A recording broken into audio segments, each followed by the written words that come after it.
un verre qui a brûlé. Ouais, quoi ça? Un verre en fusion. Parce que j'ai discuté avec un Black Bloc. Ouais. Et à un moment donné, je dis, ouais, mais il est vide. Mais tu fais quoi comme boulot? Cadre chez Burger King. Anti. Photo pour faire un monde, hein. Ah, il m'a fait galerie, il m'a dit, bah ouais, là tu peux. Ah, bah ouais, putain. Obligé, je rigole.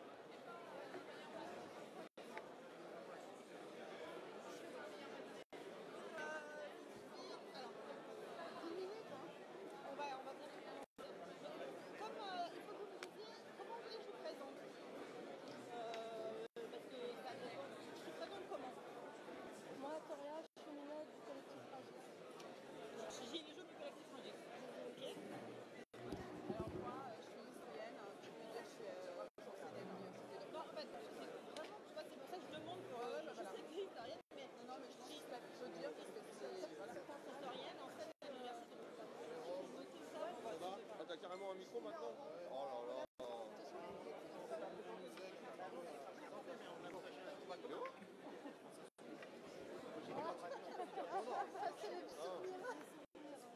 Un dieu, tu m'entends? Est-ce que tu m'entends toi là-bas?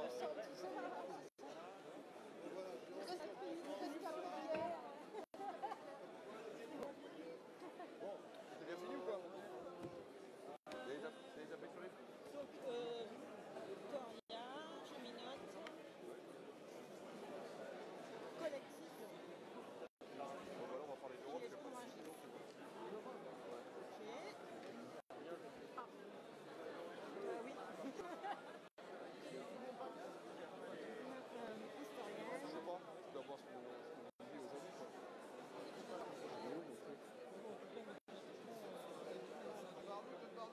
Ah putain? Il faut qu'on court à 22h30. Je sais. Ouais, voilà. 22.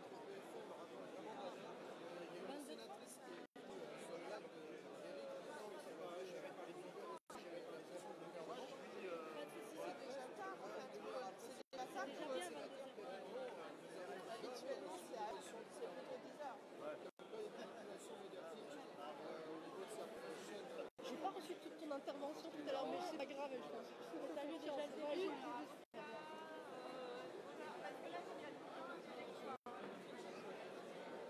C'était pire l'autre jour.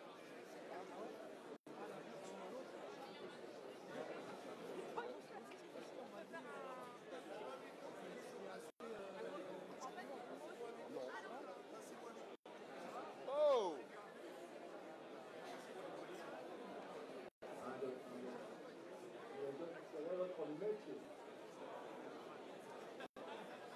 Le jaune, quel est votre métier?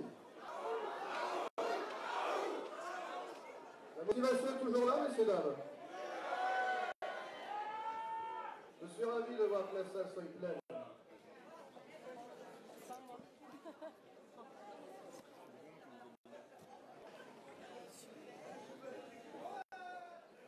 Ah, merci. Voici ce qui fait des gilets jaunes qui est là-bas. Sauf le chapeau rouge. On va attendre que tout le monde s'installe, que tout le monde soit prêt. Et nous pourrions commencer. J'allais me dire peut-être qu'il a déjà des contrats de sponsoring. Bon, les gilets jaunes, on lâchera rien? Oui ou non? Voilà, là c'est plus clair. Bon. Je vais essayer d'occuper la salle Elle est où la un petit peu Françoise? en attendant. Miaou! Miaou! Miaou! Attendez, est-ce qu'en haut ça va? Est-ce qu'en bas ça va? Bon, voilà. Je parle ensemble.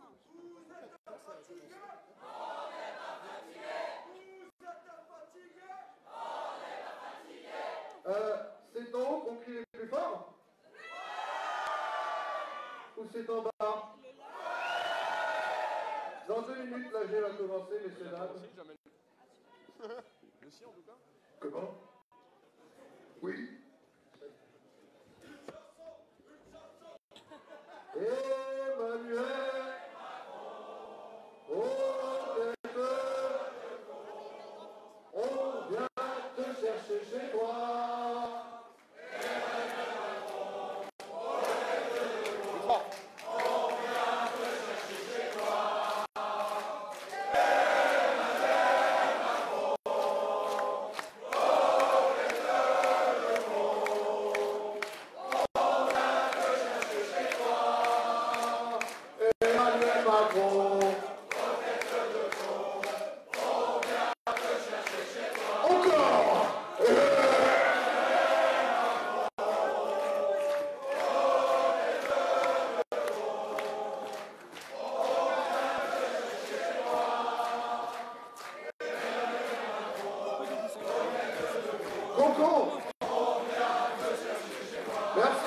les loulous.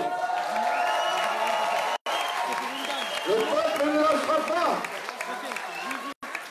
Le peuple ne lâchera pas. On n'a pas vécu tous ces mois pour rien. On n'a pas rien. On ira jusqu'au bout. On ira jusqu'à la victoire. On va pas se laisser faire. Pardon? Le 20 avril? Ah, le 20 avril, ils vont comprendre. Sur une petite croix.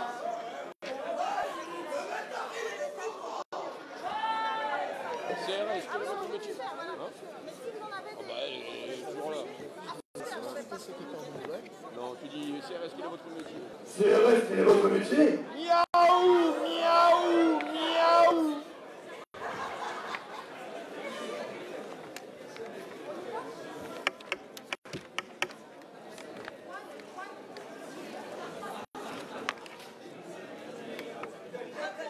Françoise qui arrive, je vais dire. Non, je sais pas. Je sais plus. Lili, la la la la la la.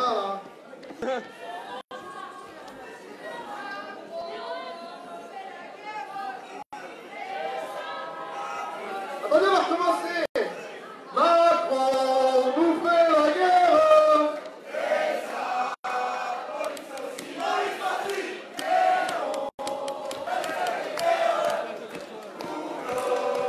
Tant mieux.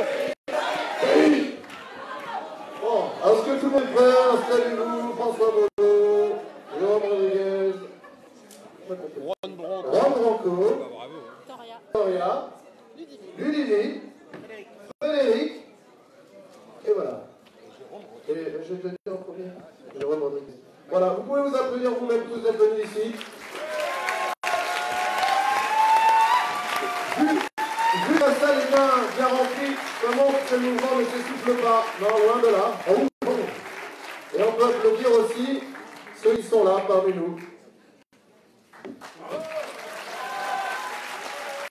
Et Magali, je vous remercie. Alors maintenant, ça va commencer, messieurs, dames. Je vous souhaite une bonne âge, une bonne soirée à tous. Et vive les gilets jaunes.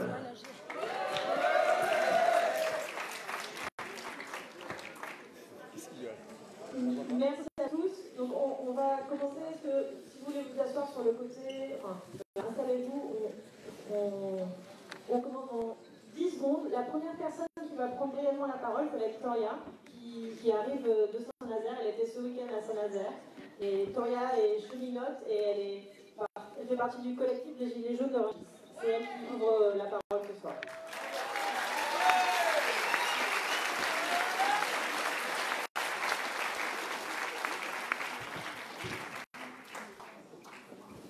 Bonjour à tous, merci d'être venus, merci d'avoir fait le déplacement pour ce débat Gilets jaunes Union européenne. Donc voilà, moi je suis Victoria, je suis cheminote et Gilets jaunes du collectif Rungis. J'ai passé ce week-end à Saint-Nazaire, à l'Assemblée des Assemblées qui s'est déroulée du 5 au 7 avril à la Maison du Peuple, où on a été très chaleureusement accueillis. Il y a quelques personnes ici que j'ai rencontrées là-bas aussi. On a participé en fait à l'élaboration de plusieurs appels, dont l'Assemblée des Assemblées qui est sortie et qui va être votée dans chaque AG local. C'était une expérience formidable parce que c'est justement c'est la démocratie directe, c'est la démocratie horizontale, c'est ce que on nous a, c'est un nouveau système qu'on est en train de créer, c'est un nouveau système qu'on est en train de mettre en place et vraiment c'était une vraie belle école de la démocratie. Voilà, par rapport à ça, j'interviendrai à la fin pour vous en parler un peu plus longuement. Je vais donner la parole du coup aux experts.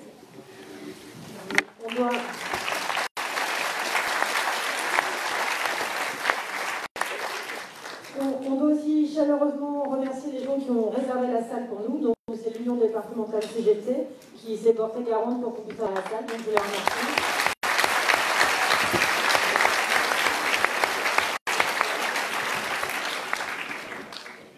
Et donc je vous précise qu'on va donner la parole à chacun des intervenants et ensuite on fera un débat avec la salle.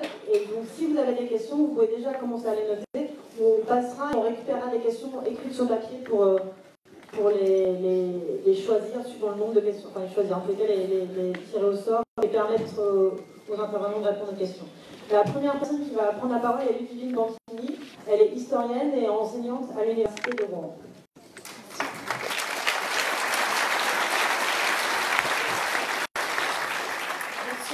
Bonsoir à toutes et à tous, ça fait l'ambiance, c'est vraiment génial, ça fait vraiment chaud au cœur.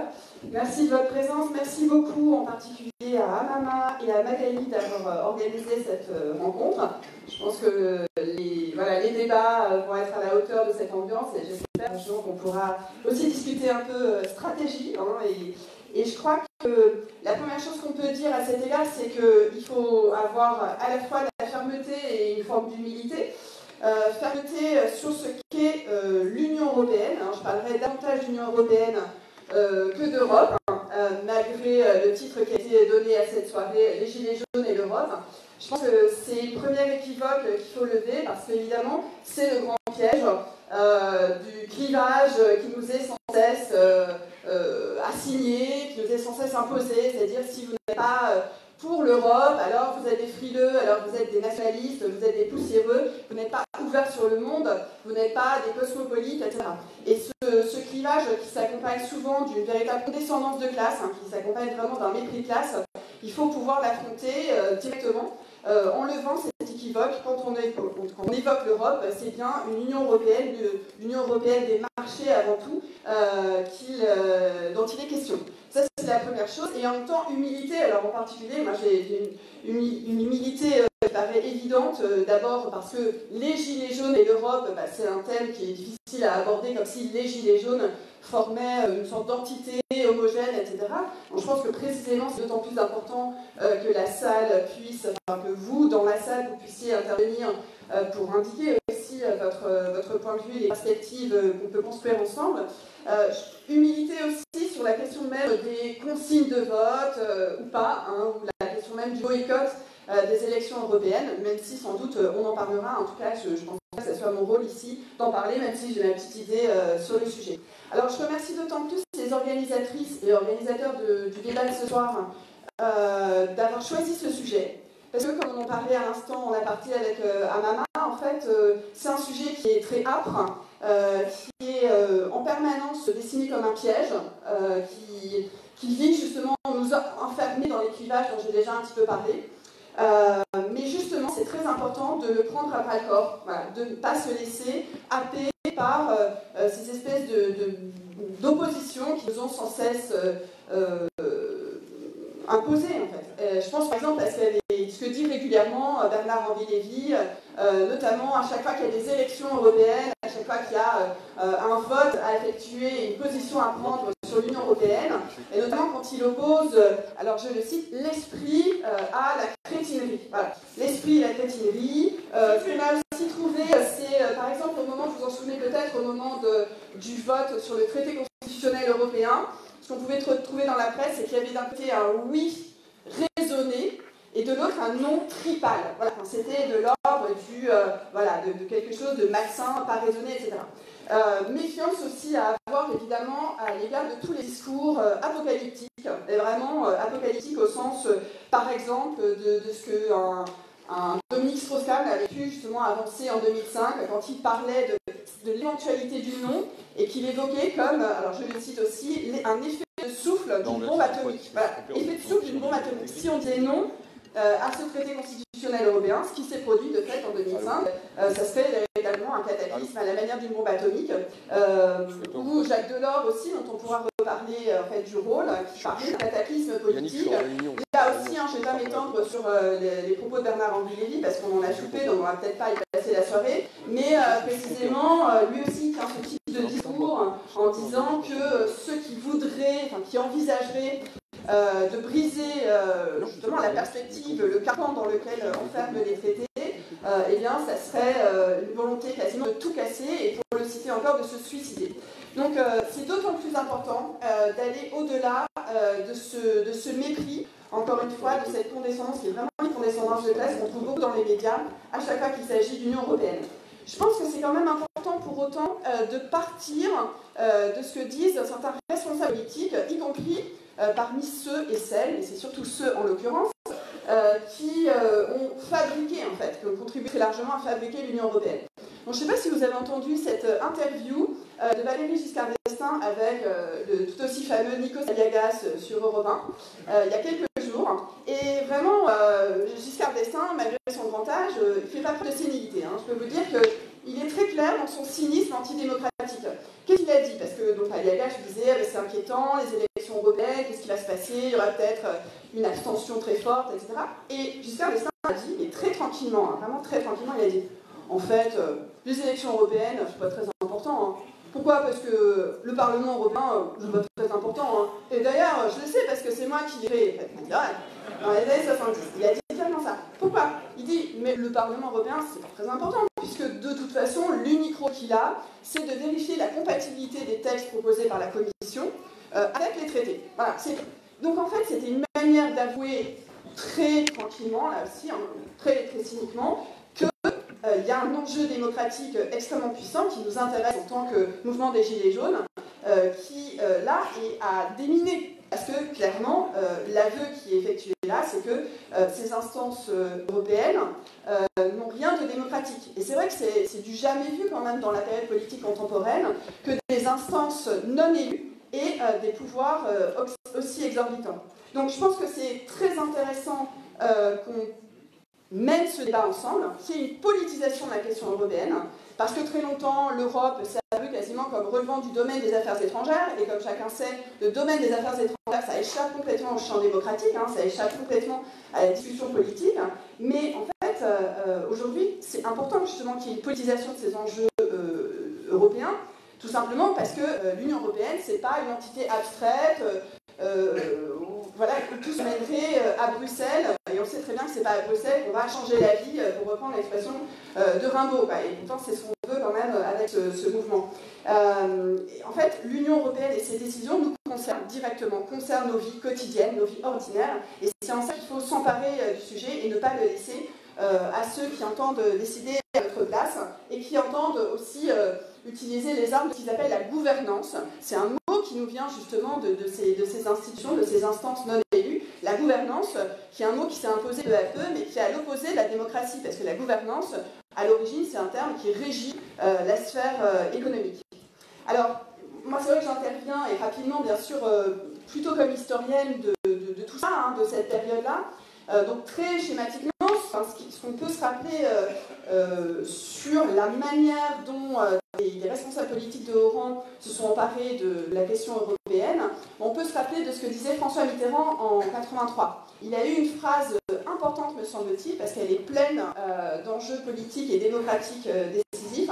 Il disait « Je suis partagé entre deux ambitions, celle de la construction de l'Europe et celle de la justice sociale. » Donc, construction de l'Europe versus justice sociale. C'était clair à ses yeux. Et en fait, on le sait, il a tranché. À l'époque, donc dans les années 80, son gouvernement était divisé. Il y avait certains ministres du gouvernement Mitterrand-Auroy, puis Mitterrand-Fabius, qui disaient clairement qu'il fallait sortir du SME, du système monétaire européen, qui disaient qu'il fallait rompre avec le marché commun. Et c'est pas anodin que l'Union européenne, à l'origine, s'appelle marché commun.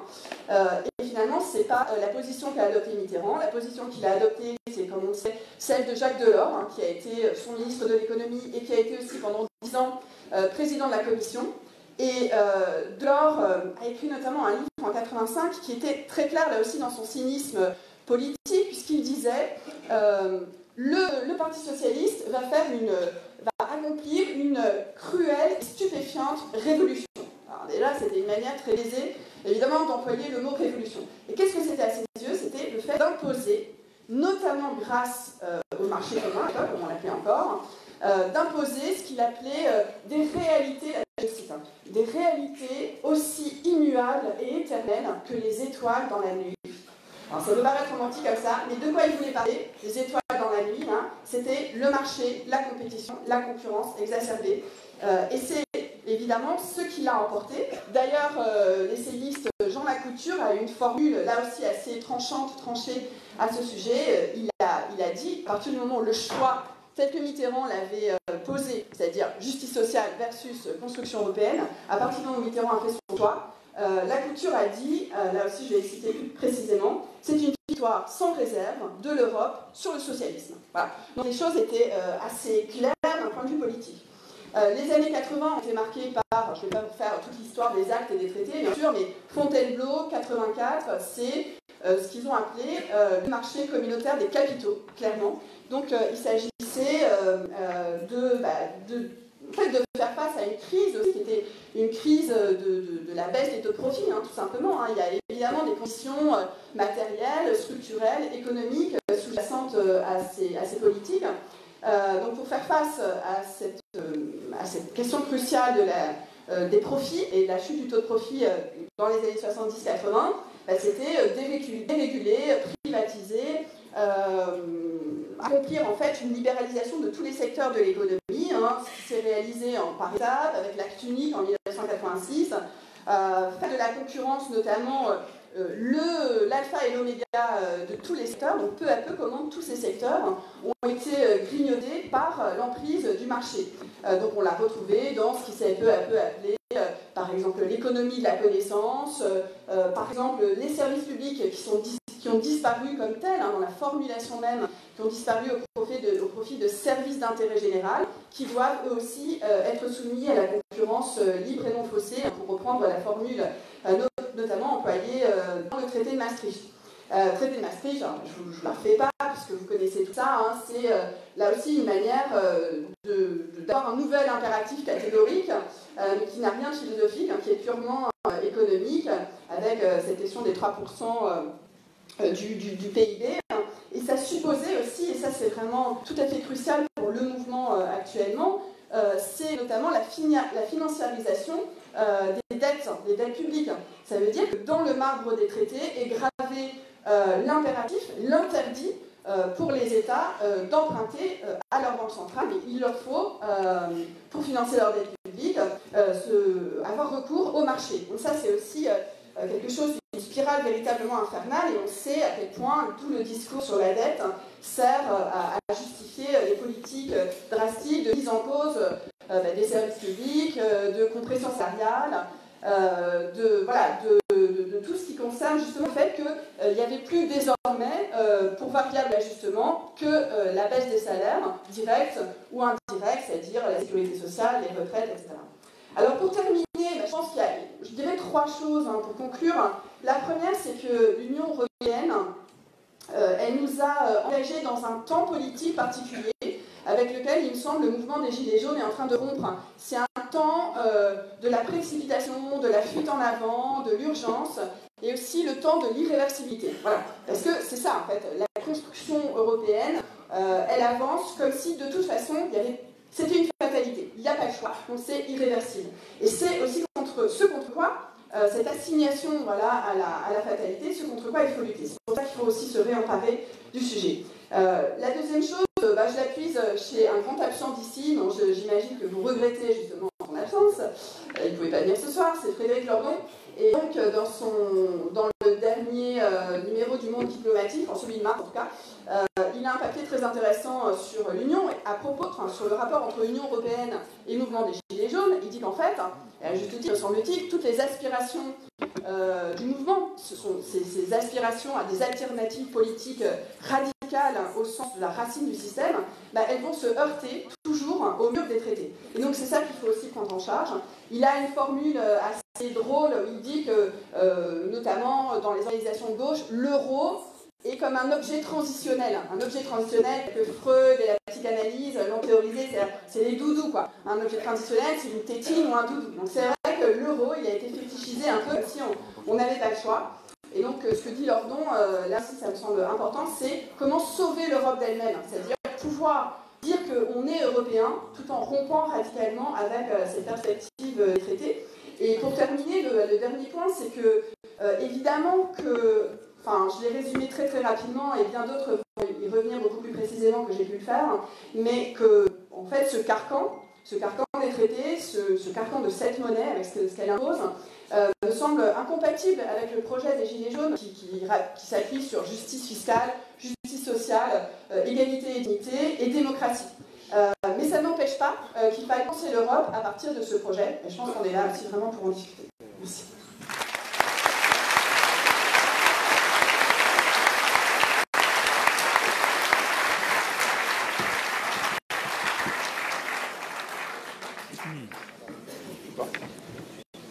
Merci beaucoup.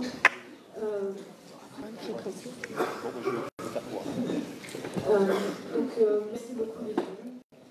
La deuxième intervention, pour continuer sur la présentation des enjeux de l'action européenne, ce sera Frédéric Pierru, qui est sociologue. Merci. Sociologue de la santé. Merci beaucoup.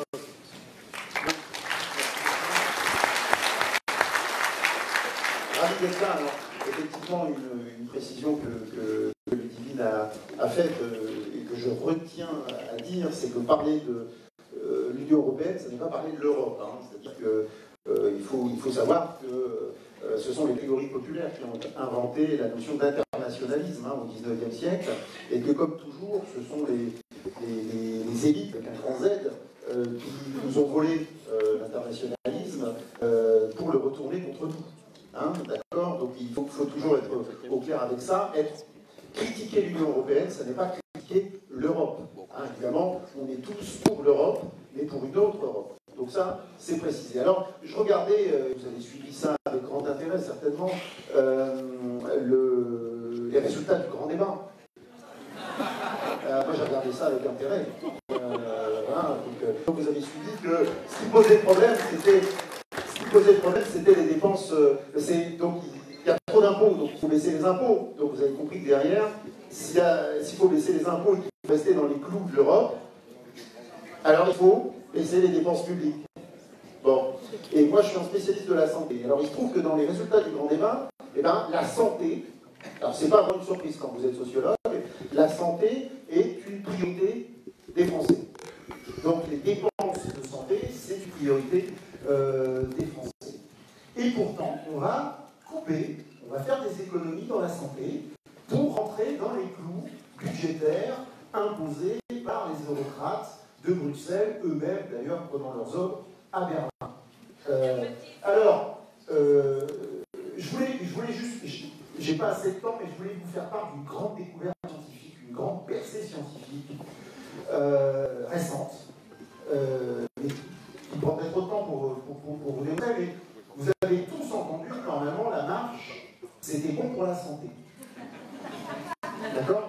Et on vous dit même faites 10 000 pas par jour. Et bien c'est pas vrai. La marche, c'est pas bon pour la santé. En tout cas, la marche du progressisme macronien. Alors qu'est-ce que c'est la marche du progressisme macronien? Et bien en fait, c'est la reprise pure et simple du moonwalk de Michael Jackson. C'est-à-dire que vous donnez l'impression d'avancer, mais en fait, vous reculez. Voilà. Alors, là, c'est un peu... Alors évidemment, quand c'est sur une scène artistique, ça peut être gracieux, mais quand c'est sur la scène politique, c'est vachement lourdingue. Hein? Bon, et voire même ringard. Alors, il faut que j'explique pourquoi c'est la marche du progressisme, c'est mauvais pour la santé. Alors, il faut que je fasse un détour, parce que souvent je regarde des émissions que je ne devrais pas regarder, car elles sont très mauvaises pour ma tension. Alors, je pense à notamment Les Grandes Gueules, et C'est dans l'air. Hein, c'est une émission qui est un peu la honte du service public. Et donc, vous entendez souvent, quand des gilets jaunes prennent la parole, vous dites, mais enfin, attendez, on serait dans des politiques néolibérales ou libérales, on n'aurait pas 57% de dépenses publiques en France. Donc on n'est pas du tout dans un état libéral. Mais non, effectivement, on n'est pas encore dans un état libéral, mais ils veulent y arriver. Alors, je vais l'expliquer. Alors, quand ils vous disent qu'il y a 50% de dépenses publiques ça notamment à Jérôme et tout ça, si vous avez sur les plateaux de télé, quand vous avez 50% de dépenses publiques, on vous dit, bah, c'est beaucoup trop par rapport à nos voisins. Et donc à nos voisins européens. Alors quand vous entendez voisins, entendez concurrents européens. D'accord? Donc c'est que ça, effectivement, ça nous pose un peu problème dans la concurrence que l'économie française mène par rapport aux autres économies européennes, notamment par rapport à l'économie allemande. Alors, il faut savoir, afin que je vous dise des choses que vous ne savez peut-être pas, et en tout cas, il faut les connaître, c'est par exemple, on dit, ils confondent des dépenses publiques avec les dépenses de l'État. Et donc on dit, quand il y a trop de dépenses publiques, il y a trop de dépenses de l'État. En fait, c'est faux. Vous savez que les dépenses de l'État, en France, c'est 23%. Et en fait, c'est bien moins que la moyenne européenne. Donc en fait, l'État en France dépense beaucoup moins que ses voisins européens. Donc qu'est-ce qui fait la différence en termes de dépenses publiques par rapport à nos voisins ou à nos concurrents européens?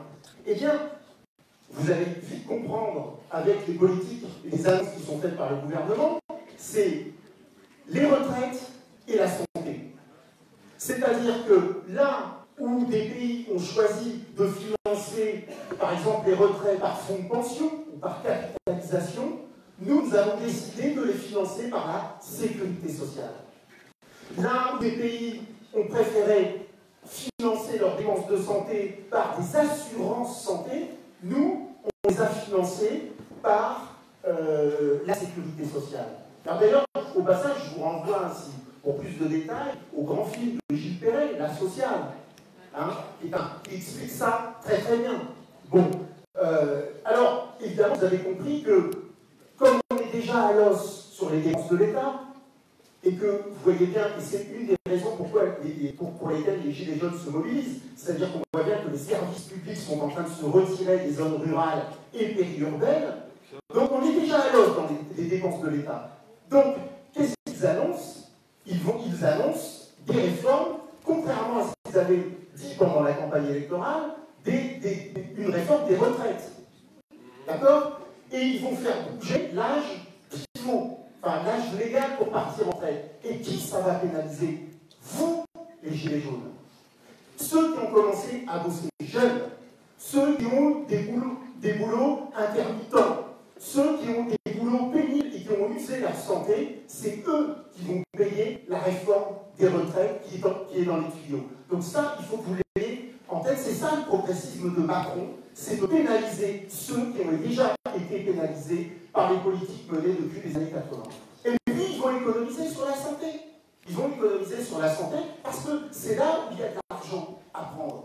Et ce qui pose problème à Macron et à ses affiliés, ça n'est pas qu'il y ait trop de dépenses de santé, c'est qu'il y ait trop de dépenses publiques de santé. En fait, ce qui les gêne, ce n'est pas les dépenses de santé en général, ce sont les dépenses de santé financées par la sécurité sociale. Alors, pour le faire court, quand vous versez 1 euro à la sécurité sociale, 6 centimes d'euros vont à des coûts de gestion.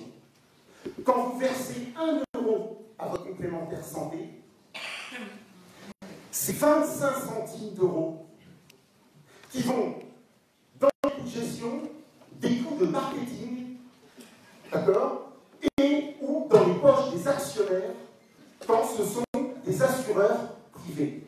Et donc, ces gens qui se réclament de la race des seigneurs, avec un A, c'est-à-dire des entrepreneurs.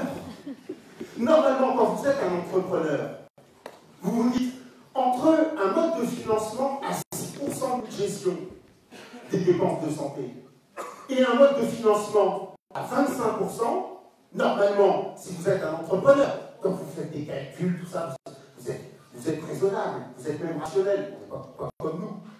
Bon, et bien vous choisissez la sécu, et bien eux non. Et vous savez pourquoi? Parce qu'il faut bien nourrir les copains.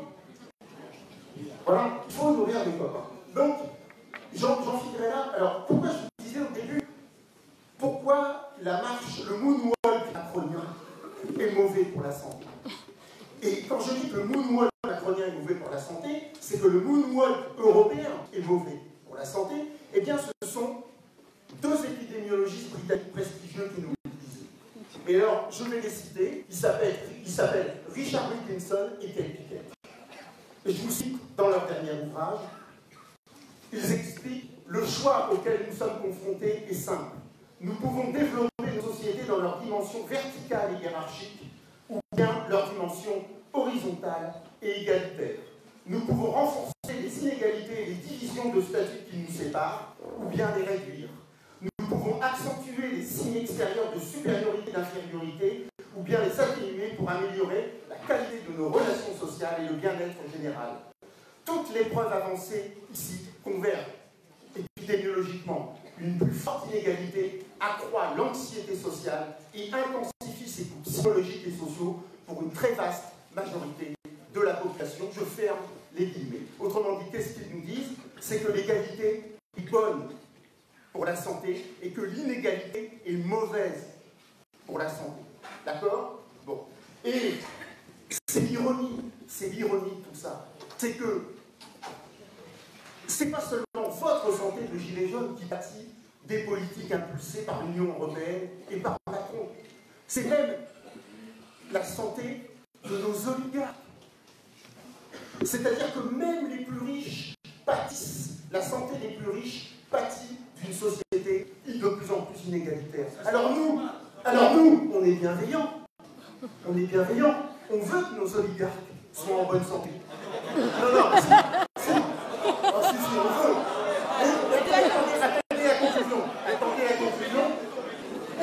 conclusion. Donc on veut que les oligarques restent en bonne santé. Et bien on va les taxer. Voilà, on va les taxer pour les rendre en meilleure santé. On va leur expliquer plus avant. Alors, j'en finirai là-dessus. J'ai lu dans un bouquin récent qui vient de sortir qu'on avait une passion commune avec Macron, c'est Audiard. Et il paraît que Macron cite souvent la phrase d'Audiard, qui est la suivante: bienheureux les fêlés, car ils laissent passer la lumière. Bon. Et moi, j'ai l'habitude de dire dans mon monde intellectuel la phrase d'Audiard suivante: deux comptes qui marchent vont toujours plus loin qu'un intellectuel assis.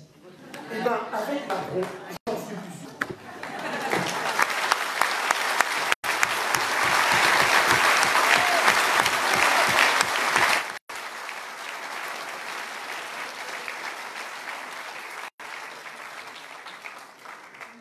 Merci beaucoup. Je vous encourage, si vous avez des questions donc, sur la première intervention d'Olivier Mancini, sur la deuxième intervention de Frédéric Perruque. Il y a deux personnes qui vont passer dans la salle et qui récupéreront les questions qu'on posera à la fin des interventions. Donc, vous pouvez déjà noter. Il y a Fabienne et Hélène qui sont là-bas à qui vous pourrez donner vos questions. Et elles ont aussi du papier si vous en avez besoin. La prochaine intervention, c'est Juan Branco, qui est donc avocat et auteur de Cultu, qui est aussi distribué à l'entrée de la salle.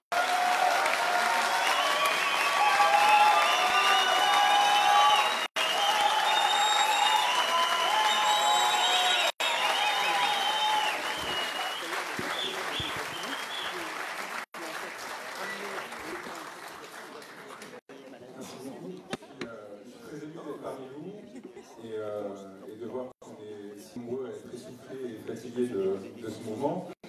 Et c'est pas une blague, c'est quelque chose de très très sérieux parce qu'on est à un moment de rupture très important pour le pouvoir, mais pas pour nous, qui a grillé sa dernière cartouche, enfin l'avant-dernière, qui était le grand débat, qui s'apprête à en griller une dernière, qui est les conséquences qui vont être prises, les décisions qui vont être prises suite à ce grand débat, et qui va essayer de jouer prolongation après avec les élections européennes.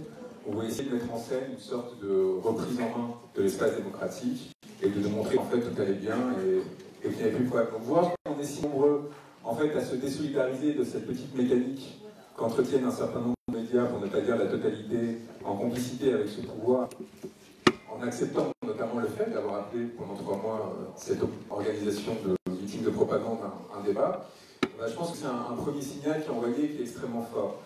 Le second, c'est celui de savoir qu'avec les élections européennes, on a peut-être quelque chose qui ressemble à une deadline. C'est-à-dire que c'est peut-être le dernier moment que l'on devrait se fixer pour réussir à obtenir des résultats et des résultat majeur pour notre monde. Ici là, il y a quelques dates importantes. Moi, je vais me concentrer sur une seule parce que j'ai vu sur Facebook qu'elle intéressait un certain nombre de personnes, c'est le 1er mai. Le 1er mai, il y a un certain événement sur Facebook, je vais vous dire le nom tout de suite, qui a attiré plus de 7000 personnes intéressées et plus de 2000 participants déjà, qui est un événement qui devrait nous inquiéter et quelque part nous intéresser, qui s'appelle Paris, capitale de l'émeute. Alors j'aimerais vraiment vous inciter à réfléchir à ce que ça implique, que dans un contexte de répression extrêmement violente contre un mouvement social, dans lequel on a vu des personnes être mises en garde à vue parce qu'ils avaient fait des commentaires qui semblaient ambigus ou de soutien un peu trop exacerbés à des formes d'expression politique qui ne seraient pas tolérées par notre régime actuel, pardonnez-moi la circonvolution, on voit qu'il y a 9000 personnes qui prennent le risque pénal de montrer leur soutien à un événement majeur avant même de s'engager physiquement, de prendre le risque de manifester, de s'engager, y compris pacifiquement lors de ce jour-là, et de montrer quelque part leur détermination massive à provoquer une bascule dans ce pays, y compris sous une forme révolutionnaire. Et j'ai envie qu'on prenne le temps d'intégrer en fait cette donnée majeure à un moment qui pourrait sembler en fait être la mise en place d'un étouffoir définitif qui aurait pu durer 10, 20, 30 ou 40 ans, que l'on nous promettait, que les hommes politiques qui nous dirigent, les médias qui les commentent et qui tentent de nous réguler, voire juguler, et l'ensemble de cette classe dirigeante et dominante avaient enfin réussi à mettre en œuvre. Il y a aujourd'hui, déjà sur une plateforme virtuelle, 9000 personnes qui prennent le risque de défier l'ordre juridique de notre pays pour montrer leur volonté de s'engager par leur corps pour provoquer une bascule politique. À partir de cet élément-là, la question qui se pose est double. D'abord, la conscientisation de nos élites, entre guillemets, du fait que cette bascule est proche. Et que si cette bascule intervenait sous la forme qu'ils souhaitent lui donner, parce que c'est eux qui, à force de silence, c'est eux qui, à force d'indifférence, amènent à cette radicalisation et à cette violence naissante, s'ils cherchent cette confrontation, il est probable qu'ils la trouveront. Peut-être pas de notre part, peut-être pas de la part de tous ceux qui sont dans cette salle, mais en tout cas de plusieurs milliers de personnes qui considèrent que la farce est allée trop loin et que nous sommes arrivés à un point de rupture auquel ils sont prêts à se rendre, qu'il y ait armée ou police, LBD ou matraque pour les accueillir et éventuellement les massacrer. Ça, c'est la première étape. Qu'ils comprennent que cette impunité, cette ère d'impunité qui leur a permis, ces dernières années en particulier, ces 15 dernières années, de piller en toute impunité, de s'accaparer un système qui était censé contrôler leurs excès, est en train d'arriver à sa fin.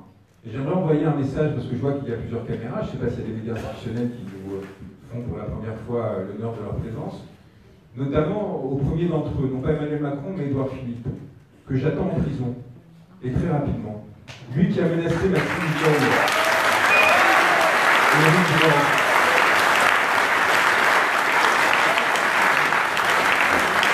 Lui qui a menacé Maxime Nicole et Éric Drouet d'emprisonnement. Lui qui a fait activer un appareil judiciaire pour la première fois via un ordre directement politique afin de faire taire des opposants politiques. Lui qui a instrumentalisé la justice et la police afin d'intimider un mouvement social en montrant qu'il n'y comprenait rien, en pensant que c'était Éric et Maxime qui étaient la seule cause de notre présence ici, en ne comprenant pas qu'il y avait des violences dans ce pays si extrêmes qu'elles faisaient que des personnes étaient prêtes à risquer leur vie pour défendre leurs idées et en effet provoquer une bascule. Eh bien cet individu qui a voulu jouer d'appareils que l'on a mis des siècles à construire, qui nous appartiennent, qui ne doivent avoir qu'un objectif, défendre l'intérêt commun, eh bien cette personne-là, elle va connaître quelque chose dans sa vie à laquelle elle ne s'attendait pas. Elle va connaître, non pas la fureur, mais au contraire, la calme et froide reprise en main par un appareil de justice que nous allons reconstruire dans la société qui vient, et qui va l'amener à s'expliquer notamment pourquoi cet individu qui appartenait au grand corps de l'État, qui avait obtenu la confiance du peuple en obtenant un mandat électif, a décidé en 2007 de se corrompre, et j'utilise ce terme dans Crépuscule, de se prostituer en se mettant au service d'une entreprise parapublique, Areva, au moment où Areva était en train de faire naître l'un des plus grands scandales de notre temps, l'affaire Uramine, qui ferait perdre 4 milliards d'euros aux contribuables français, provoquerait le licenciement de 3000 personnes et la quasi-faillite, non seulement d'Areva, mais aussi d'EDF. Et je vais vouloir demander à cette personne pourquoi, alors qu'elle disposait d'un salaire important, qu'elle avait un mandat électif, cette personne a décidé de se mettre au service de cette entreprise pour faire taire les poursuites judiciaires, pour faire taire les potentielles ripostes politiques qui viendraient mettre fin à ce scandale, à ce détournement de fonds qui a provoqué ces dégâts massifs. Pourquoi cette personne a accepté ce poste de directeur des affaires publiques, c'est-à-dire de l'OPI, et quel rôle il a joué dans l'étouffement de cette affaire pendant cette période-là? Je lui demanderai aussi, à cette personne qui se drape de dignité, à cette personne qui a encore une fois voulu écraser par la violence des milliers de manifestants, car c'est sa responsabilité en tant que Premier ministre, les 9000 arrestations arbitraires, les 3000 arrestations qui ont touché des lycéens en décembre par peur que le mouvement se propage, les événements de Mantes-la-Jolie, les éborgnements, les mutilations, les violences volontaires aggravées en bande organisée. Car ces personnes ont eu des instructions. Et lorsque l'on parle de violence policière, n'oubliez jamais que la question n'est pas la police, mais la volonté politique de ce gouvernement d'utiliser la police pour nous étouffer. Et bien cette personne-là, qui a utilisé l'appareil de l'État à une seule fin, son intérêt politique, après avoir utilisé les réseaux et les ressources que l'État lui avait données, afin de gagner de l'argent, quitte à pour cela se corrompre, quitte à pour cela corrompre, car évidemment Édouard Philippe avait été recruté chez Areva, du fait de ses réseaux au sein de l'État, du fait des réseaux qu'il avait au sein de sa famille politique, à l'époque l'UMP, que l'on a dû renommer des Républicains en espérant que cela effacerait les traces du passé. Eh bien cette personne-là, j'espère qu'un jour elle payera, parce qu'au-delà de cet événement, au-delà de sa corruption avec un cabinet d'avocats international auprès de qui il avait fait exactement la même chose, cette personne-là a été récompensée par un système qui ne visait qu'une chose, en fait, la reproduction des intérêts, de ces intérêts que j'ai décrits dans Crépuscule et qui ont amené au pouvoir une personne qui est responsable de la perte de liberté, d'intégrité physique et de vie de beaucoup de personnes dans notre pays. Et je voudrais, sans m'étendre, juste vous assurer que les élections européennes, cette parodie démocratique, cette parodie d'élection qui n'a qu'un objectif, permettre aux partis politiques institués au sein du système de faire élire des personnes qui deviendront leurs notables, d'obtenir des ressources qui leur permettront par la suite de préparer leur course de petits chevaux, qui les amèneront à présenter leurs petits candidats en 2022, en faisant les compromissions nécessaires avec les médias mainstream qui font que vous arrivez à passer sur France Inter, sur la matinale, parce que vous avez un discours qui n'est pas trop en rupture avec l'ordre établi, etc., etc. Il nous faut absolument passer au-delà. Car nous avons aujourd'hui une chance historique dans ce pays, c'est d'avoir une masse suffisante qui nous permet de provoquer une bascule démocratique qui nous empêche en 2022 de nous retrouver tributaires d'un seul homme, quel qu'il soit, quelle que soit sa sainteté, dans lequel on devrait à nouveau mettre tous nos espoirs. On a aujourd'hui la possibilité de récupérer notre souveraineté, au sens noble du terme, de provoquer cette dernière étape de démocratisation dont a besoin le pays, après l'institution de la démocratie bourgeoise de 1789, dans laquelle nous aurons la capacité directement, et non pas à travers des représentants que nous aurions élus, de peser sur les décisions qui nous concernent, d'empêcher que des affaires comme les aéroports de Paris, l'affaire Uramine et bien d'autres interviennent au bénéfice de quelques-uns. Et il nous faut lutter, il va nous falloir beaucoup sacrifier pour obtenir ce droit, pour faire vivre cet espoir qui fera que nous ne nous retrouverons pas écrasés en 2022, encore une fois, non seulement par quelqu'un qui nécessairement nous trahira, parce qu'un corps ne sera jamais suffisamment fort pour résister à l'ensemble des pressions et systèmes de pouvoir qui se sont institués au fil des temps dans ce pays, mais aussi, et plus probablement, car il faut en être conscient, résister à la pression médiatique qui fera que ce ne serait pas cette sainteté à laquelle on aspire qui nous représentera, mais probablement Marine Le Pen et Emmanuel Macron. Donc on est face à peut-être une dernière chance. Parce qu'évidemment, ce mouvement, en effet, s'use. En effet, nous fatigue. En effet, fait que nous nous retrouvons dans une situation de plus en plus complexe et de plus en plus difficile. Et si ce gouvernement, et si ce pouvoir politique, parce qu'il est trop corrompu, parce qu'il est trop intéressé dans la défense de ses intérêts, ne nous lâchent pas les concessions que nous leur demandons, qui ne seraient qu'une première étape vers un renouvellement démocratique, mais qui nous permettrait, à travers le référendum d'initiative citoyenne et à travers quelques autres dispositifs, d'enclencher cette rénovation, eh bien je pense, et j'en suis convaincu, et je vous le dis avec le sérieux qu'il le faut en ces circonstances, qu'il nous faudra l'arracher. Et que pour l'arracher, il nous faudra prendre des risques. Et j'espère que les personnes qui sont ici aujourd'hui ont conscience qu'à un moment donné, leur sera demandé ce sacrifice en puissance, que j'espère nous n'aurons pas à faire, mais que s'ils nous mettent dans la situation et dans l'impossibilité de faire autrement, se posera à nous. Et cette question qui se posera à nous, nous avons quelques semaines pour nous y préparer, pour nous demander si le moment venu, nous serons prêts à le faire ou pas. Et je vous demande à tous vraiment d'intégrer cette solennité quelque part. Je suis désolé de le faire peut-être, de casser l'ambiance de façon un peu brutale, mais je vous demande d'interroger parce qu'encore une fois, l'excitation dans laquelle vit notre pays, avec cette parodie, cette sélection électorale, etc., il faut nous en détacher, prendre conscience de l'historicité de ce moment, et on a l'opportunité de la mettre en œuvre.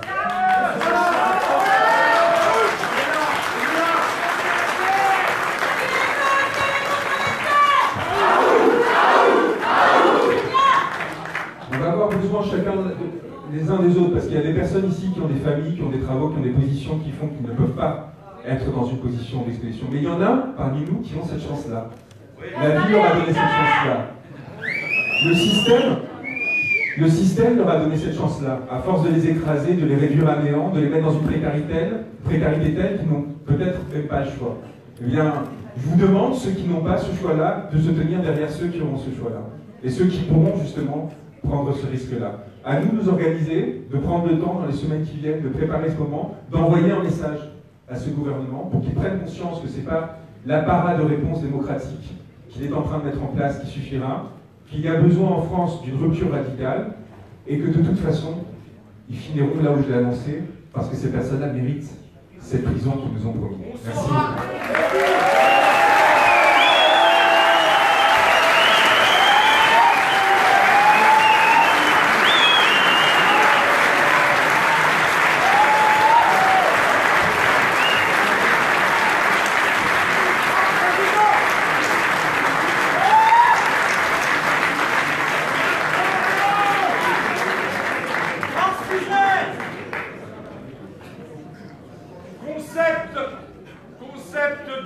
de notion de haute trahison de l'État envers M.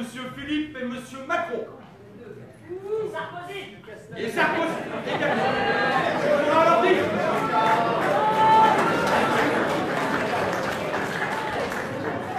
Ne vous inquiétez pas, on a une période pour les questions et les interactions entre la salle et les intervenants. Notez bien tout ce que vous avez à demander à tous nos intervenants. Merci beaucoup. La prochaine intervention, c'est François Boulot. Merci beaucoup.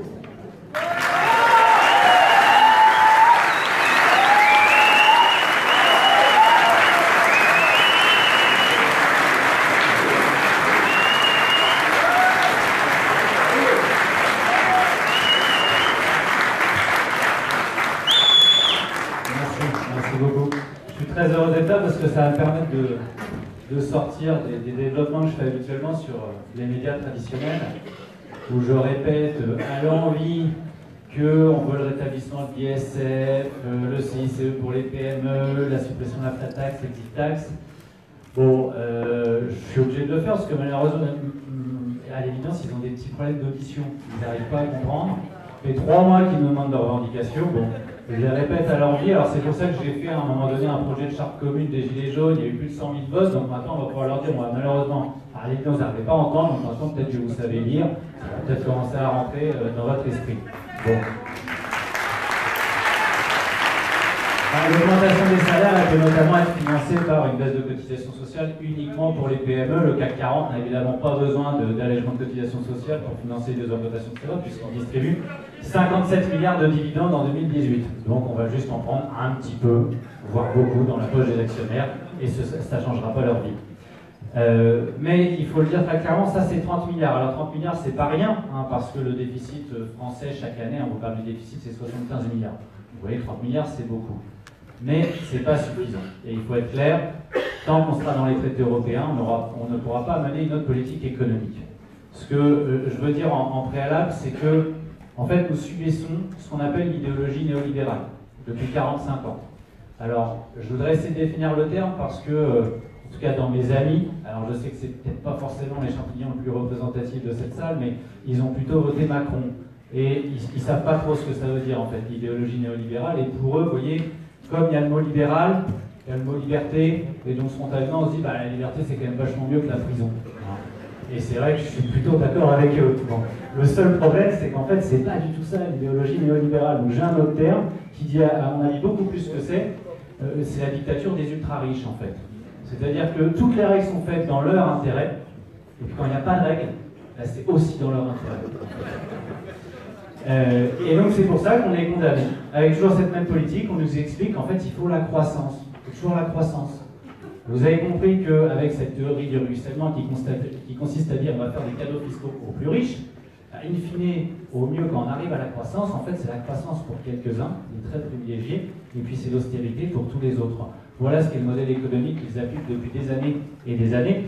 Et ce carcan, il tient aux traités européens qui ont été instaurés. Alors je veux dire un mot également du mot souveraineté. Ce souveraineté, c'est un gros mot. Je crois que j'ai jamais osé le dire encore sur les plateaux de télévision, parce qu'en fait, quand vous dites souveraineté, oula, à ce moment-là, vous êtes tout de suite nationaliste, vous êtes nationaliste, vous êtes populiste, vous êtes fasciste. Et moi, je ne me trouve pas trop fasciste.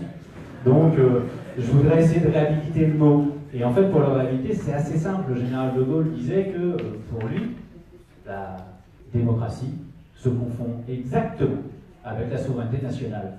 Voilà, c'est aussi simple que ça. Et donc ça permet de mettre en lumière ce que Jean-Claude Juncker, dont chacun sait qu'il est président de la Commission européenne, nous dit il n'y a pas de choix démocratique contre les traités européens. Vous avez les traités, et à côté il y a la démocratie. Les traités, ça sort du champ de la démocratie, et d'ailleurs Jacques Attali, lui, nous explique qu'en fait il y a la démocratie, et à côté il y a le progrès. Magnifique progrès, c'est le progrès macroniste. Il est en dehors de la démocratie. Si bien que ce que ça veut dire, c'est quoi? Parce que la démocratie, on nous dit tout le temps, c'est la loi de la majorité contre la minorité. Et c'est derrière, en fait, la minorité qui consent à se soumettre à l'avis de la majorité. Mais en fait, avant tout ça, et ça c'est Frédéric Lordon, et effectivement, j'aurais été heureux qu'il soit là, il le dit, c'est que la démocratie, avant tout ça, c'est la possibilité de rediscuter de tout, en toute matière, tout le temps, et en toutes circonstances. Voilà ce que c'est la démocratie. Et c'est ça qui fait la souveraineté du peuple. Or, les traités européens échappent à cela, et donc on ne peut pas changer de politique économique. Alors, je dis un mot très rapidement, parce que comme le délai, on a plus ou moins 10 minutes, je n'ai pas trop le temps de m'y appesantir, mais je pense qu'il faut se servir du moment qui a été créé depuis le 17 novembre 2018 pour vraiment essayer de s'échanger au maximum les arguments qu'on peut avoir et pour pouvoir diffuser le message au maximum, parce que ça fait des années et des années qu'ils ont mis le couvercle sur la question de l'Union européenne et qu'on nous explique que prendre le risque de sortir des traités, ce sera inévitablement le chaos, et donc on ne peut même pas en discuter, on ne peut même pas en débattre. Alors les points techniques, il y en a 3 globalement. On n'a plus la maîtrise du budget, on n'a plus la maîtrise de la monnaie, et on n'a plus la maîtrise de la politique commerciale. Voilà pourquoi nous ne pouvons pas changer de politique économique. Sur le budget, je passerai rapidement, mais en gros, c'est la règle la plus stupide au monde qui nous explique qu'on ne peut pas faire plus de 3% de déficit comparativement au PIB du pays. Bon, je passerai rapidement parce que chacun sait que dans une entreprise, quand il y a un déficit, effectivement, soit on baisse les charges, soit on augmente le chiffre d'affaires. Bon, dans un État, à part supprimer les gens pour réduire les charges, c'est un peu compliqué, quoique, dans l'histoire, ça s'est déjà vu. Mais bon, moi je préfère la paix à la guerre, a priori, désolé, j'enfonce une porte ouverte. Et donc, il faut augmenter le chiffre d'affaires. Alors, pour augmenter le chiffre d'affaires, une entreprise, comment elle fait? Il faut qu'elle gagne des parts de marché, c'est-à-dire que ça nécessite des investissements. Donc, en réalité, il faut relancer l'activité. Et quand vous avez 6 millions de chômeurs, a priori, vous avez un petit réservoir pour relancer l'activité économique. Parce que si l'État dépense de l'argent et investit pour relancer l'activité économique, vous recréez de l'emploi, l'emploi recrée de la consommation, de l'impôt, des cotisations, et donc vous augmentez vos recettes et vous arrivez enfin à résorber le déficit public. Et eux nous expliquent, non, il faut on va faire du déficit tous les ans. Ça, c'est une règle de saine gestion budgétaire. Ah ouais, vous êtes complètement malade en fait. Donc tous les ans, et ça c'est depuis 75, il n'y a pas un budget qui a été adopté à l'équilibre. On dit non, mais c'est ça qu'il faut faire. Ah d'accord, mais du coup, vous êtes conscient qu'on est à 2350 milliards d'euros de dette. Ah bah oui, c'est pour ça qu'il faut réduire les dépenses publiques. D'accord, mais est-ce qu'à un moment donné, on peut juste sortir du déficit? Est-ce que vous pouvez relancer l'activité? Est-ce qu'on peut augmenter les salaires pour avoir plus de cotisations et pour mettre un budget enfin à l'équilibre? Bon, voilà ce qu'est cette règle qui est totalement absurde. La monnaie, l'euro, hein, alors là évidemment c'est la blague parce qu'on nous explique toujours que vous n'avez qu'à pas revenir au franc ou à l'écu, hein. Non mais c'est pas le sujet, on se moque de savoir comment elle s'appelle la monnaie, c'est pas le sujet. Le sujet c'est qu'on ne peut pas emprunter directement, les États ne peuvent pas emprunter directement auprès de la Banque Centrale Européenne ou auprès de la Banque Centrale Nationale. Il en résulte deux conséquences très simplement, parce que la monnaie ça mériterait une conférence de 3 heures pour ce sujet lui tout seul. Ça veut dire que, on paye des intérêts sur la dette publique, là où nous pourrions ne pas en payer. Le montant des intérêts, c'est le deuxième poste de dépense de l'État. C'est 40 milliards d'euros d'intérêts par an. Pour vous donner les chiffres, le premier poste de dépense, c'est l'éducation nationale, c'est 65 milliards à peu près, et le montant total des dépenses, c'est 320 milliards par an. Donc première conséquence, on paye 40 milliards, alors qu'on pourrait ne pas les payer si nous pouvions nous-mêmes créer la monnaie, le mécanisme de la création monétaire.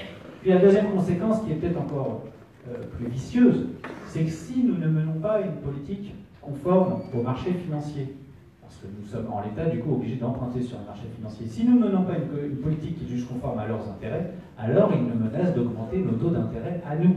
C'est bien que nous ne sommes pas maîtres de la politique que nous décidons, et c'est exactement ce qui s'est produit pour le cas de la Grèce, où la Troïka s'est emparée du sujet et a imposé à la Grèce ses conditions, et notamment des taux d'intérêt proche de l'usure et qui a totalement atrophié l'économie grecque. Et puis enfin, le troisième pilier, qui est le plus gros, en fait, le plus gros morceau des traités européens, c'est la libre circulation des marchandises, des capitaux et des personnes. Et alors c'est quand même génial, parce qu'on nous explique que ça permet la concurrence libre et non faussée.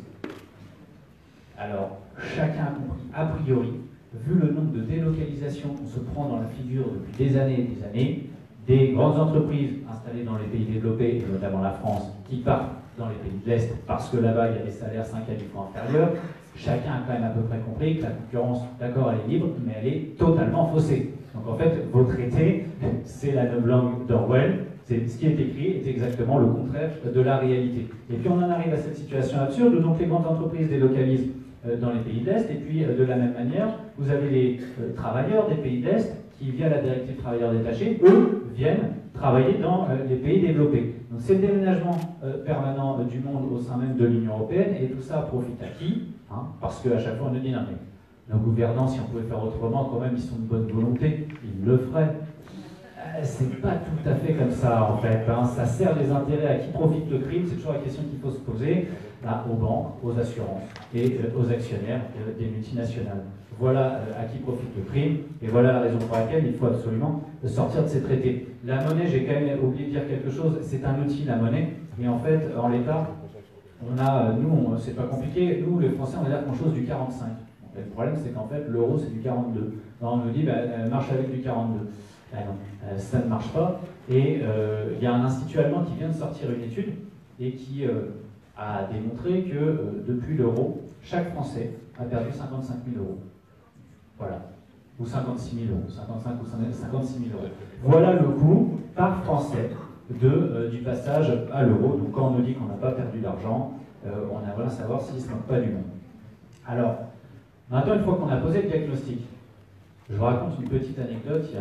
Il y a un an, j'avais été invité à un cercle de réflexion. C'était un petit peu la petite bourgeoisie provinciale de Rouen. Et puis, bon, j'y étais allé parce qu'il y avait l'intervenant, il était mandaté par la Commission européenne pour travailler sur le Brexit. Alors, il se posait des questions très compliquées, notamment de savoir si le train partirait le jour du Brexit, à 23h40. Voilà, vous avez compris. Bon, et bien ça leur a demandé beaucoup de temps. Oui, c'était une réflexion absolument pas tranquille. Donc bon, j'avais eu la suggestion, écoutez, éventuellement on supprime ce train-là. Hein, s'il n'y a que ça, franchement, on va peut-être pas perdre notre temps là-dessus. Bon, Et puis alors comme on était nombreux, qu'on était une quarantaine, on a 2 minutes de temps de parole. Alors je me suis dit, bon, moi je vais faire ce qu'il nous expliquait, on a bien compris qu'il y a un problème dans l'Union Européenne, parce qu'il y a le Brexit, il y a la montée des partis nationalistes d'extrême droite, etc. On a bien compris. Donc on va changer l'Europe, mais dans le cadre des traités européens existants. Ah ouais, donc là on a affaire à des champions du monde. Et donc en 2 minutes, j'entreprends de critiquer les traités européens là, sur les bases que je vous ai dites. Puis je me suis dit, bon, j'ai quand même un type qui est mandaté par la Commission européenne, là ça a quand même bagarré, je vais avoir de la dispute, puis bon ça tombe bien, moi j'aime bien batailler sur les idées. Donc on va s'amuser 2 minutes. Bah, le type, je lui explique tout ça et il me dit ah ouais, vous avez raison. Oui, d'accord. Mais alors, ah ouais, mais le problème, c'est que c'est la règle de l'unanimité, donc on ne peut pas changer les traités. Ah oui, d'accord. Okay. Donc en fait, vous m'expliquez qu'on a le train lancé à grande vitesse, on va percuter le mur, mais vous me dites surtout, vous inquiétez pas, tout va bien. Ce sont des malades mentaux. Je veux dire, à un moment donné, moi, j'essaie de freiner le train, j'essaie de me bifurquer, mais je ne fonce pas dans le mur. Et voilà donc la remarque qui m'avait été faite. Donc il faudra évidemment sortir des traités. Je ne vais pas m'apesantir sur la question de la stratégie, etc., parce qu'il y a des luttes aujourd'hui, parce que vous avez des éléments de langage qui sont donnés par différents courants politiques. Alors il y a ceux qui sont pour le Frexit, il y a ceux qui sont pour le plan A, plan B, etc. Bien, ce qu'il faut, c'est se fédérer sur l'idée qu'on ne peut plus continuer à rester dans ces traités européens. Et ensuite, il y aura de toute façon une zone d'incertitude sur ce qui va se passer. On le voit bien avec le Brexit, où tout est fait pour que le Royaume-Uni soit contraint de rester, en fait. On essaie d'imposer un accord qui est totalement déséquilibré pour les obliger à rester. Je pense que les Anglais, c'est les Anglais. Donc ils sortiront parce qu'ils vivent sur une île et qu'ils aiment bien leur petite île. Et c'est très bien parce que ça permettra de faire la démonstration qu'il n'y a pas besoin d'être dans l'Union européenne pour qu'une économie marche extrêmement bien. On leur avait d'ailleurs promis le chaos dès le vote pour la sortie. Et en fait, ils ont un taux de chômage extrêmement bas, ils sont quasiment au plein emploi. Donc a priori, la catastrophe annoncée n'a pas eu lieu. Je dis un mot du coup des élections européennes, vraiment un mot parce que ça ne m'intéresse pas vraiment. Alors, Macron, il vous a dit, vous avez vu son clip, hein, c'est moi ou le chaos. Et franchement.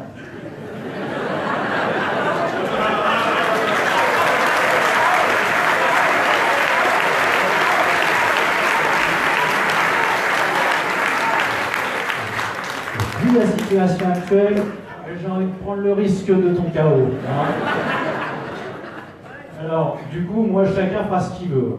Mon avis, c'est tout sauf Macron. Après, chacun se décide en son âme et conscience.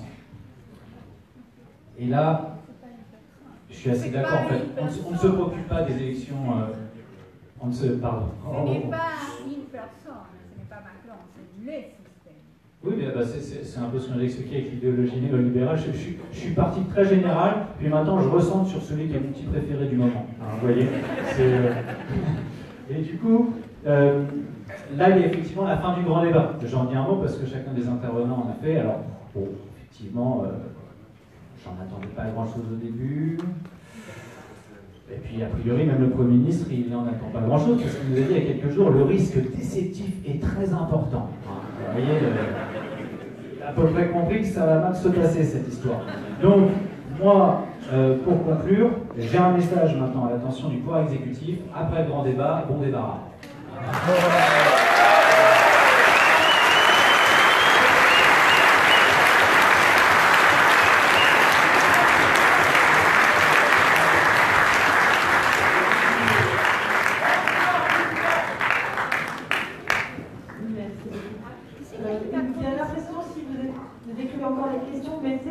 Des personnes à qui elles sont dressées, ce sera plus simple.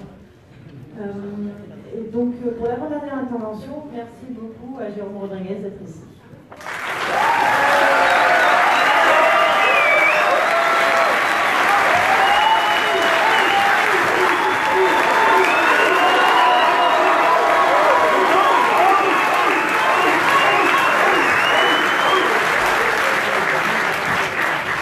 Merci à vous, ça fait toujours autant plaisir et je reste persuadé que c'est le meilleur médicament qu'on puisse recevoir.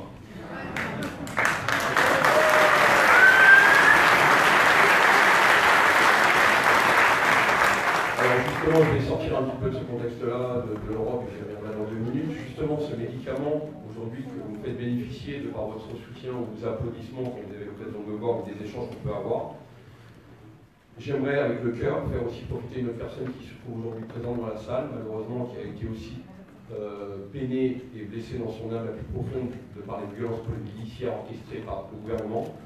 Nous avons le plaisir aujourd'hui de recevoir dans cette salle la fille de Zineb, cette personne qui a été tuée.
Voilà, donc justice pour Zineb, pour l'ensemble des blessés. Moi je n'ai malgré tout perdu un œil. Elle a perdu sa maman et ça m'attriste plus que mon propre cas. Et voilà, en tout cas, courage à toi et j'espère qu'on aura l'occasion d'échanger d'ici quelques minutes. Justement, ça me permettra de rebondir vis-à-vis de l'Europe sur la première chose, c'est qu'il en a rien à foutre de l'Europe Macron, parce que même quand l'Europe dit oh gamin, qu'est-ce que tu es en train de faire à ton peuple? Il manifeste et tu lui tires dessus. Il a l'air d'en avoir rien à foutre. Donc l'Europe, il doit être un petit peu autant concerné que nous, parce que ça l'intéresse que quand c'est des histoires de pognon, mais quand on vient de penser parce qu'il tape sur son peuple, il a l'air d'en avoir rien à foutre. Donc, ça donne un petit peu la vision qu'il a de l'Europe, de toute façon. Alors, je ne peux pas être aussi complet que les personnes qui sont passées avant moi, donc je vais essayer de décrire les choses à ma façon. Ben, vous, les gilets jaunes, vous êtes une bande de malades.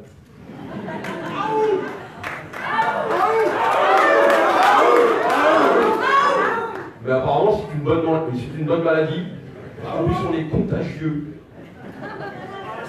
On est contagieux en Angleterre. Et ce depuis longtemps, parce que quand le mouvement a commencé et que je commençais un peu à faire mes lives, moi j'avais déjà eu un Anglais qui avait pris contact avec moi, qui avait un blog contestataire et qui voulait s'associer à mon compte pour pouvoir diffuser les lives de France. Puis au fur et à mesure du temps, j'ai vu qu'il avait créé sa petite équipe, qui menait des actions en Angleterre. Alors il y avait une dizaine de gilets jaunes, mais il y avait du gilet jaune en Angleterre. C'est bon la contagion. C'est une très bonne maladie. Et au moins on peut l'exporter au niveau de l'Europe. L'Allemagne pareil, la Belgique, la Bulgarie. Et puis à l'échelle mondiale, parce que j'ai aussi discuté avec pas mal de ceintures, on avait des Québécois dans la manif avec des gilets jaunes. Donc continuer de serrer des mains et d'éternuer sur les autres, ça pourra faire évoluer le monde dans l'autre sens.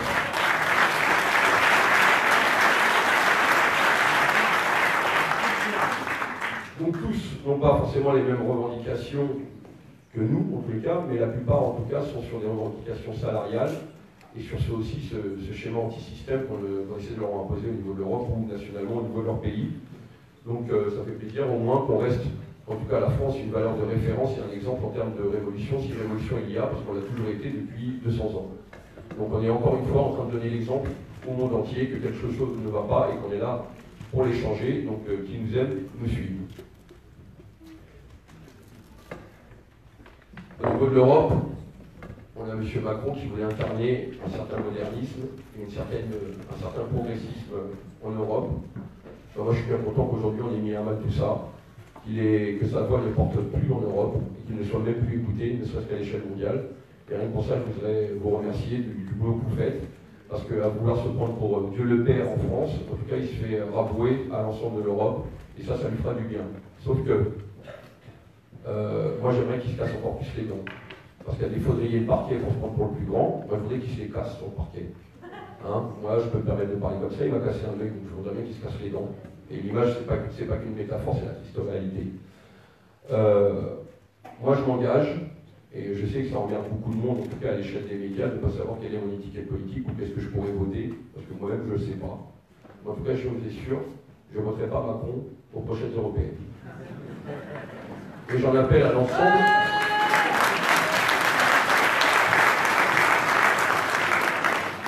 J'en appelle à l'ensemble de l'assistance devant moi et à l'ensemble des citoyens français, gilets jaunes ou pas gilets jaunes, d'entrer dans ce système de vote anti-Macron. Votez gilets jaunes. J'ai pas entendu. Votez gilets jaunes. Votez gilets jaunes. Alors on en reparlera dans 2 minutes. Donc voter anti-Macron, surtout ne pas s'abstenir, parce que c'est faire le jeu de Macron, à savoir que, si j'ai eu l'occasion d'en parler, je ne sais pas si vous avez eu l'occasion d'entendre Pasco en parler sur un décret qui avait été mis en place pour, à part un problème de carte d'identité, de validité de carte d'identité qui pourrait nous empêcher de voter. Donc je vous invite à vérifier la validité de vos cartes d'identité, parce que ça peut vous poser problème le jour où vous irez dans le bureau de vote. Jusqu'à même interdire le fameux permis en 3 volets, qui nous aurait aussi empêché de manifester. Mais ça, apparemment, Castaner est revenu en arrière. Donc essayez de voir vos papiers d'identité, s'ils sont valables, pour pouvoir voter. Méfie-toi, Manu-Marie, quand même. Je vous invite aussi, par rapport aux européennes, de vous impliquer dans les différents bureaux de vote, avec vote gilet jaune. Donc ça, normalement, c'est ouvert à tout citoyen. Et je pense que, généralement, dans la plupart des votations qu'on peut faire en France, ils sont toujours en recherche d'un petit coup de main. Donc, allez donner le coup de main, se montrer présent, et surtout aussi avoir l'œil sur ce qui se passe. D'accord parce que faire voter les morts, c'est très facile aussi en France, on s'en était déjà aperçu. Ou les bulletins de vote dans les fameuses chaussettes. Donc, soyons garants de ce peu de démocratie aujourd'hui qu'on nous laisse, c'est-à-dire celle de voter et de la fermer pendant un temps donné. Mais au moins, soyez garants de ce vote, pour faire en sorte que M. Macron ne passe pas. Donc, il y a quelqu'un qui connaît, qui criait voter jaune. Et voter jaune, qui se présente chez les jaunes aujourd'hui? Personne du bulletin fait maison. D'accord, un bulletin fait maison.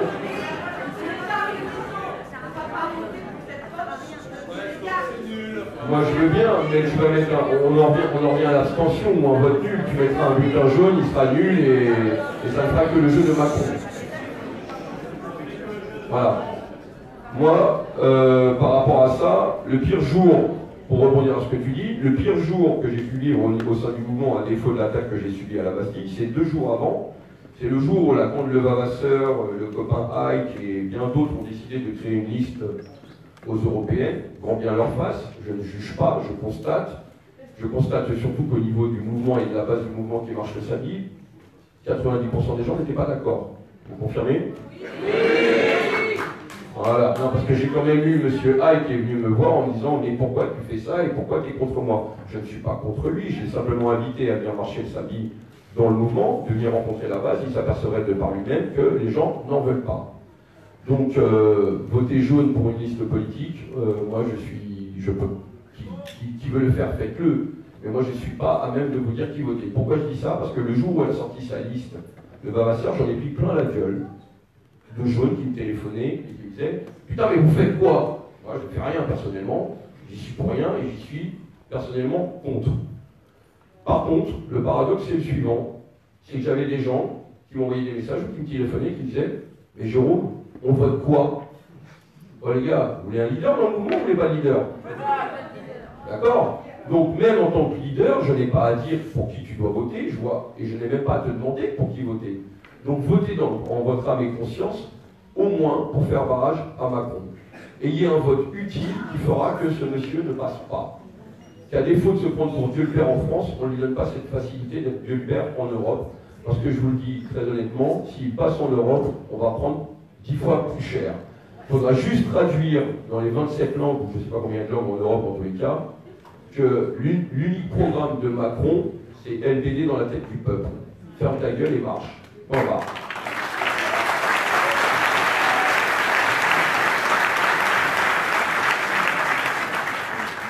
Jérôme, le problème, c'est qu'il va tout faire pour que Marine Le Pen soit avec lui, pour qu'il y ait encore lui qui parle. Non, de toute façon, Marie, il n'y a qu'un tour. Il n'y a qu'un tour, ça joue pendant un dimanche. Donc ils ne feront pas le coup du, comme il disait François, c'est bon le chaos. Donc là, on a l'embarras du choix, ça se fait sur un tour. Donc faisons l'effort, allons voter et votons bien. Non?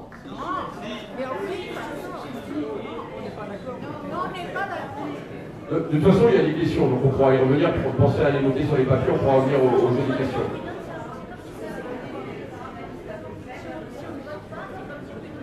Non, il faut les voter.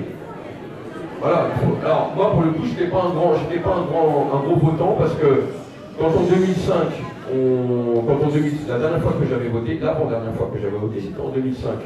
Tout le monde en connaît le résultat et ce qu'on nous en a fait. Moi j'ai décidé que je ne voterais plus de ma vie parce qu'apparemment on n'avait pas été écouté ce jour-là. Sauf que quand j'ai vu ce qui se passait aux dernières élections présidentielles, j'ai changé d'avis et je me suis remis à voter.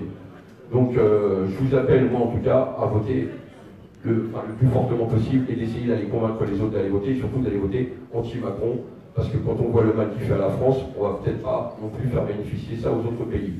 Je vous donnerai un dernier exemple et je finirai là-dessus. Moi, l'Europe, ça m'a amené deux choses. Et c'est génial l'Europe pour ça. Ben, la première chose, c'est qu'on n'avait plus besoin d'échanger d'argent aux frontières et il n'y avait plus besoin de présenter sa carte d'identité. Ça roule. On se tapait plus de 3 heures de bouchon. Voilà ce que ça m'a apporté. En bas. Ouais, mais ça fait partie de l'Europe et moi je pouvais aller d'un pays à l'autre. Maintenant, la seule chose que je peux remarquer aujourd'hui, et je vous invite à vous renseigner, et je fais toujours référence à ça, c'est qu'aujourd'hui au Portugal, ils ont dit merde à l'Europe. Voilà.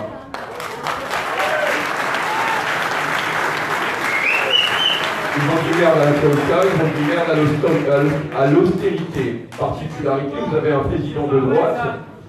Vous avez un président de droite et vous avez un gouvernement de gauche et d'extrême gauche. Le pays va très bien. Augmentation des salaires, augmentation du SMIC, augmentation des retraites. S'il te plaît, tu prendras le challenge et puis tu m'accompagneras, d'accord? Juste pour info, le Portugal rappelle ses immigrés. Revenez au pays, les gars, il y a du boulot. Ils ont juste dit merde à l'Europe et merde à Merkel. Moi je dis ça, je dis rien. Prenons l'exemple.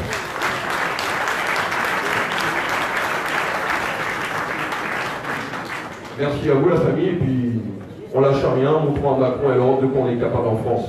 Merci à vous.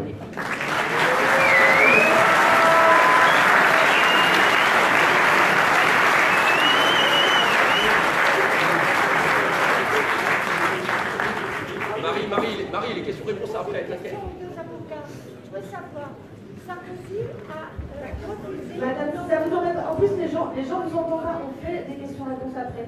Notez vos questions, on va la poser. Vous inquiétez pas, mais là en plus, on ne peut pas vous entendre. Il y a des gens en haut au balcon. On va essayer de faire quand même un peu les choses dans l'ordre. Il y a Toria qui va prendre la parole. C'est notre dernière intervention et après, on passe aux questions. Merci beaucoup. Donc, Toria, je vous ai dit qu'il est cheminote et qu'il est gilet jaune dans le collectif de Rungis. Merci.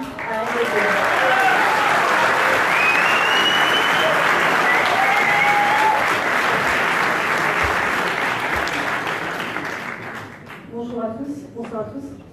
Donc moi c'est Toria, donc je suis maman seule de 3 enfants, je suis cheminote, gréviste de la bataille du rail de 2018 et gilet jaune du collectif Rungis.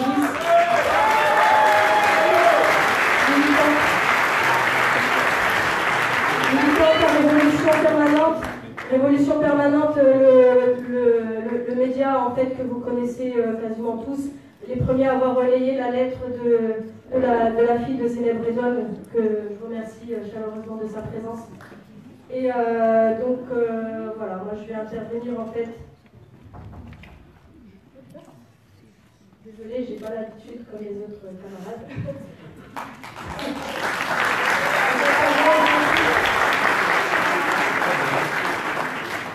J'interviens aujourd'hui dans ce débat sur l'Union européenne, pour moi qui est un débat central, vu le combat que nous menons en fait depuis le 17 novembre, le combat que nous menons contre l'oligarchie, le gouvernement et le système. Donc comme vous le savez, la réforme ferroviaire, je vais vous parler de ce que je connais le mieux, c'est-à-dire les trains, même si mon ami François en connaît aussi un rayon. La réforme du ferroviaire émane d'une directive européenne qui voulait une harmonisation du système ferroviaire et l'ouverture à la concurrence. La concurrence, elle a d'abord eu lieu avec la marchandise en 2008 en France. Une concurrence qui voulait faire en sorte que la marchandise se porte bien en France. Résultat, le fret SNCF 18, donc l'année dernière, c'était l'ouverture à la concurrence niveau voyageurs. par le biais du pacte ferroviaire que nous avons combattu jusqu'au dernier jour, donc jusqu'au 27 juin 2018. Nous étions conscients en fait du désastre en fait que ça allait occasionner donc dans le quotidien des usagers, et c'est pas faute d'avoir en fait fait ce que font les Gilets jaunes actuellement, c'est-à-dire les manifestations déclarées, à marcher comme des moutons derrière le camion à merguez à Martinez.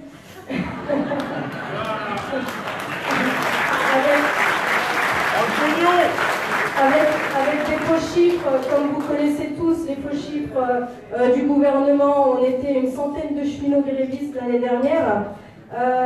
Les opérations coup de poing, la recherche de l'opinion publique favorable, l'information, le tractage, le gazage, enfin, les joies du militantisme docile pour alerter et se poser en rempart devant le rouleau compresseur qu'est le gouvernement Macron. Donc il était évident que si nous tombons en fait face à ce gouvernement, on était vraiment le dernier rempart social en fait, et on est, enfin, vous le savez tous, vous savez l'issue de ce combat, on est tombé faute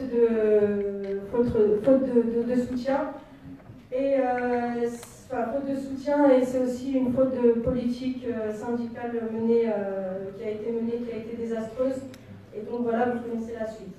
Cela dit, les directives européennes, le gouvernement sait se cacher derrière en fait, parce que nous ont tout de suite dit, ah là là, le pacte ferroviaire c'est pas nous, c'est pas de notre faute, c'est la faute de l'Europe.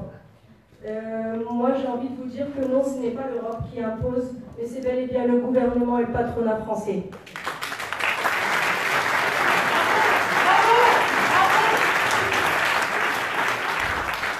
C'est le gouvernement qui décide et personne d'autre. Ce n'est pas Malte qui a imposé cette directive, ce n'est pas Malte qui nous a mis le couteau sous la gorge. La partie politique de cette réforme est menée comme bon lui semble par le pays qui applique cette directive. Il faut savoir aussi également que l'allongement du congé paternité et le paiement du congé parental, c'est une directive européenne et Macron a su dire non. Donc voilà, il sait dire non aux directives européennes. Et pour moi, l'Union européenne, c'est qu'une succursale institutionnelle du capitalisme, une tour d'ivoire supplémentaire que l'on observe avec mépris. Nous les travailleurs, nous les chômeurs, nous les retraités, les étudiants, qu'on soit de France, d'Espagne, de Portugal, de Pologne ou de Grèce, nous avons cela en commun avec les autres pays européens, c'est notre classe sociale. Et c'est pour ça que j'aimerais revenir sur un terme, c'est pour ça que je ne me sens pas, et je le dis là haut et fort, je ne me sens pas citoyenne. Parce que Macron et Castaner, ce sont des citoyens. Et je n'ai pas les mêmes intérêts qu'eux, je ne défends pas les mêmes intérêts qu'eux.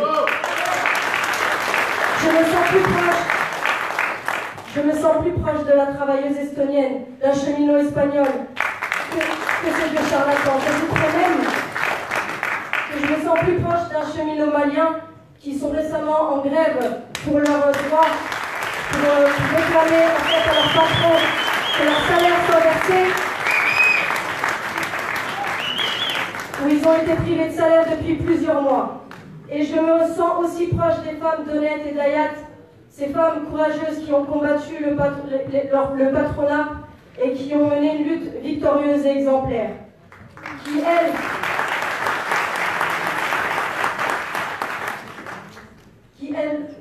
est la nationalité française ou pas, on voit bien l'hypocrisie de ce système lorsqu'on sait que ces femmes qui travaillent dur avec un salaire de misère payent des taxes et des impôts comme tout le monde et n'ont pas le droit de s'exprimer dans les urnes.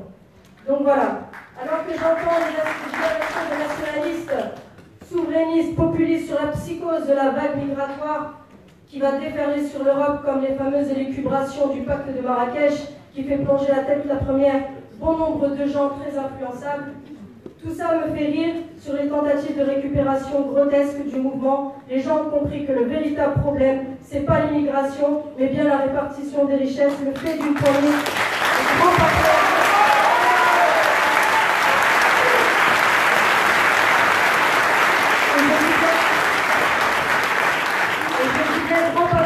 Qui se gavent sur le dos et la santé de millions de travailleurs, qu'ils soient français ou étrangers. Sans compter ceux qui vendent leurs sermons comme le ferait un mormon, les eurosceptiques et les européistes qui cachent tous les deux tous les deux des perspectives néolibérales. Il suffit de voir le travail d'Orban en Hongrie, ou le fait que Salvini n'a rien touché à la réforme de Renzi en Italie. Il y a donc pour tous les goûts, mais tous veulent pour une seule chose, faire croire que leur serment est sauvegarder leurs intérêts. Donc voilà, là je vais vous lire en fait, comme je vous ai dit en début de séance, j'ai été mandatée à l'Assemblée des Assemblées de Saint-Nazaire, et je vais vous lire en fait ce qui est sorti en fait de cette Assemblée des Assemblées. Bien sûr, ceci sera voté dans les AG, mais ils ont écrit un texte et je tenais à vous le lire. Nous, Gilets jaunes, réunis lors des assemblées de Saint-Nazaire, dénonçons le caractère antidémocratique et ultralibéral des institutions européennes. Le Parlement européen que nous élisons n'a même pas le pouvoir de proposer une loi. La Commission européenne décide de tout sans aucun contrôle démocratique. Les institutions européennes sont soumises à la pression de 25 000 lobbyistes pour la seule capitale européenne. À l'inverse du modèle actuel, les Gilets jaunes portent un modèle de démocratie directe, dans lequel l'intérêt général prime sur les intérêts particuliers. Un modèle démocratique où primeront enfin nos conditions de vie, de travail, vos droits, la qualité de nos services publics et de notre environnement. Nous avons pour principe fondateur l'autonomie des groupes de Gilets jaunes et des individus en général. C'est pourquoi nous faisons le choix de ne donner aucune consigne de vote ou même de participation à ces élections. Nous condamnons toutes les tentatives de constitution de listes politiques au nom des Gilets jaunes. Nous appelons les Gilets jaunes et les citoyens et citoyennes à faire de cette période électorale une grande période de mobilisation.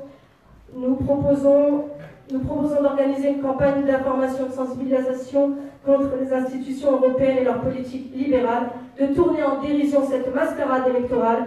Nous en remettons pour cela à la créativité des groupes. Bon, je vous passe le passage, je finis vers la fin. Nous proposons à tous les peuples d'Europe de se saisir de cet appel, de le traduire dans leur propre langue ou de s'en inspirer pour faire le leur. C'est en menant une lutte coordonnée contre nos exploiteurs communs que nous jetterons les bases d'une entente fraternelle entre les peuples d'Europe et d'ailleurs. Voilà, ça c'est la fin de l'appel.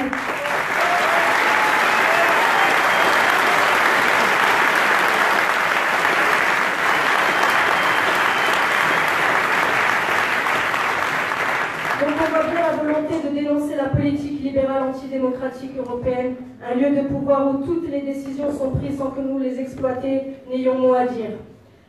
Mais nous avons des choses à dire. L'intelligence collective, la démocratie parfaitement horizontale et directe fonctionne et on l'a prouvé à Commercy et à Saint-Nazaire. Pas de leader, pas de chef autoproclamé. Tout le monde est au même niveau. Ce sont les décisions collectives qui prennent le dessus. Oui, car nous sommes de la même classe, nous combattons le système capitaliste, nous nous sommes éveillés à la politique, nous avons compris que ce n'était pas réservé uniquement à l'élite bourgeoise qui, du fin fond de la Creuse à la bourse du travail, qu'on soit très jeune ou très vieux, qu'on soit français ou étranger, nous sommes capables de réflexion et d'action et de faire de la politique, même beaucoup mieux que les pantins qui nous gouvernent. Donc,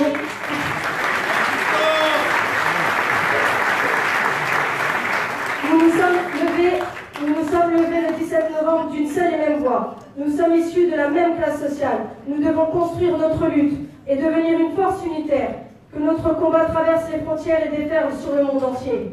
On ne peut pas se battre dans la rue comme des lions et des lionnes et après laisser le grand patron et le personnel politique à leur botte faire des magouilles, des lois et prendre des décisions à notre place. Nous voulons un autre monde. Un monde plus humain, plus propre, plus juste. Plus équitable. Notre lutte est juste, nous sommes du bon côté de la barricade. Nous ne rentrerons pas chez nous avec 3 copecs de plus sur notre salaire pour qu'on ferme notre gueule, pardon. On veut plus, on ne veut plus être traités comme des minables, nous ne sommes plus esclaves de ce système. Nous, ce que nous voulons, c'est la révolution.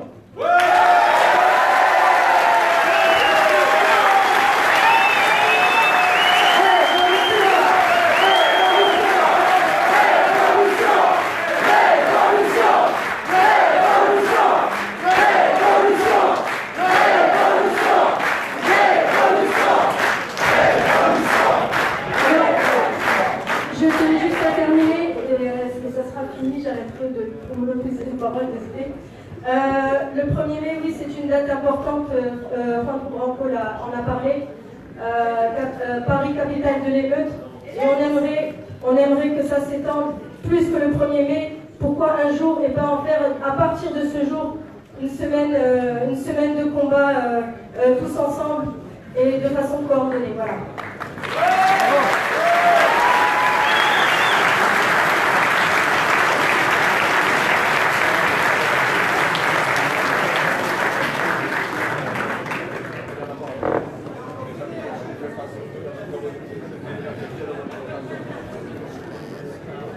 Bon, du coup, je vais continuer à prendre le micro.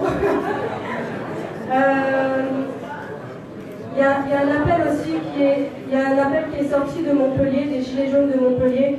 C'est l'appel du 4 mai en fait. Je tenais à faire part de cet appel que nous allons discuter nous au sein de notre assemblée générale de Rungis demain pour le signer. Ça s'appelle barbecue et banquet partout sur les ronds-points dans toute la France. Donc en fait c'est une invitation c'est une proposition en fait de reprendre les ronds-points et de faire en sorte que justement Macron ne s'en tire pas à si bon compte. Ça fait 2 ans qu'il nous casse la tête à être présent et omniprésent. Donc voilà, faisons ça dignement et comme il se doit et faisons-le chier.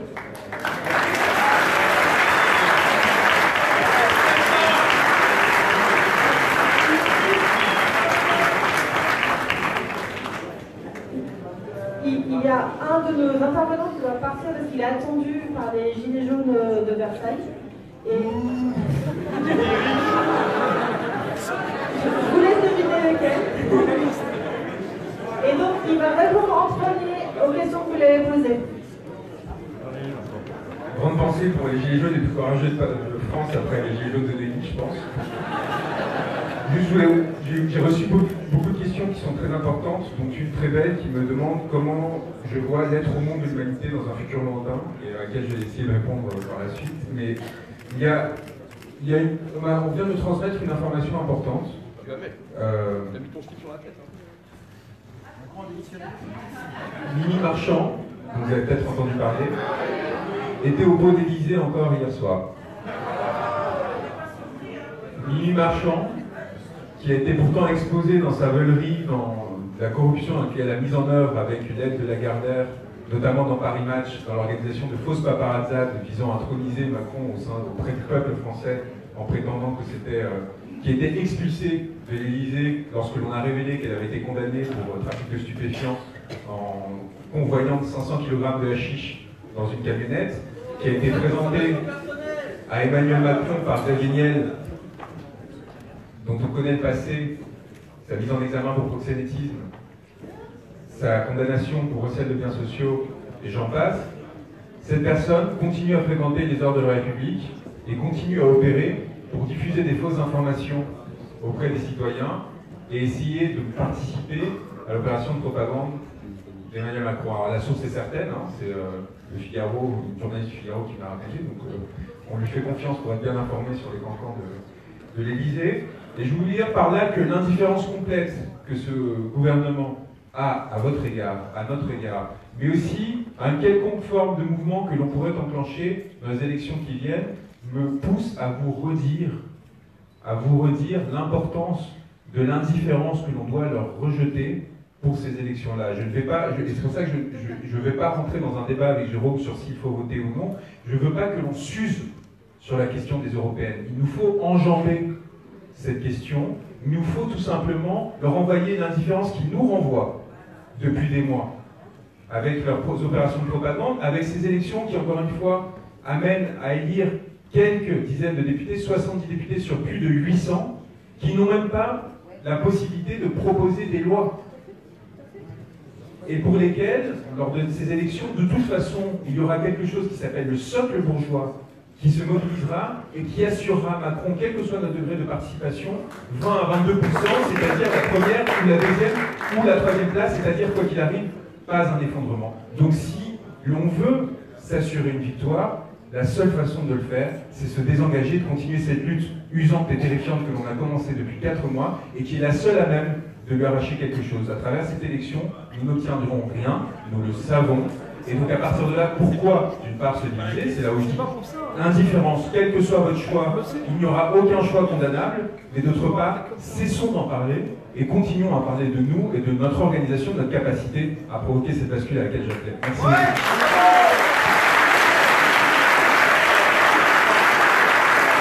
Attends. Oh. Il y a quelqu'un qui lui a écrit je t'aime Rohan, est-ce que tu m'aimes? Beau gosse. Les gars, moi j'ai une proposition à vous faire hyper importante. Maintenant tout de suite, 10 minutes de pause, ça vous va? C'est parti. Juste 10 minutes, vous pouvez boire un verre dehors, vous ne ramenez pas les verres à l'intérieur, surtout, sinon on se fait engueuler. On reprend dans une dizaine de minutes, merci. Et j'ai distribué les questions, on peut encore en récupérer quelques-unes. Et donc dans une dizaine de minutes, reprise des interventions et réponses à vos questions. Merci.